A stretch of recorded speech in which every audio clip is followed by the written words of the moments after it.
அனைவருக்கும் அன்பான வணக்கம். நான் உங்கள் புகழேந்தி செட்டியார். தற்சமயம் மத்திய அரசு ஓர் அறிவிப்பை வெளியிட்டிருக்கிறது. அது என்னவென்றால், ஜாதி வாரியான கணக்கெடுப்பு எடுக்கப்படும் என்று பாராளுமன்றத்தில் ஓர் தீர்மானம் நிறைவேற்றப்பட்டுள்ளது. அந்த தீர்மானத்தை அனைத்து மாநிலங்களுக்கும் அறிவிப்பாக வரப்போகிறது. மாநில அரசு கணக்கெடுப்பை தொடங்கும் போது தங்களுடைய பகுதிக்கு வருவார்கள். தங்களுடைய பகுதிக்கு வரும்போது நீங்கள் செட்டியாரில் எந்த உட்பிரிவு என்று கூறாமல் அனைவரும் செட்டியார் என்ற ஒற்றை சொல்லில் பதிவிட வேண்டும். ஏனென்றால் பிரிவுகள் சொல்லும்போது நம் பலம் குறைந்துவிடும். எனவே பல பேர் பல உட்பிரிவுகளில் இருக்கலாம்.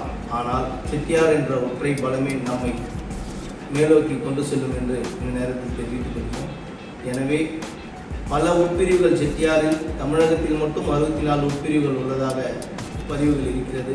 அந்த 64 உட்பிரிவுகளை மறந்துவிட்டு செட்டியார் என்ற ஒற்றை பதிவை இந்த நேரத்தில் நாம் பதிவிட வேண்டும். ஏனென்றால் நம் ஒற்றுமையே என்றும் பலம். எனவே செட்டியார் செட்டியார் என்ற ஒற்றை குரலில் நாம் பதிவிடுவோம். நன்றி.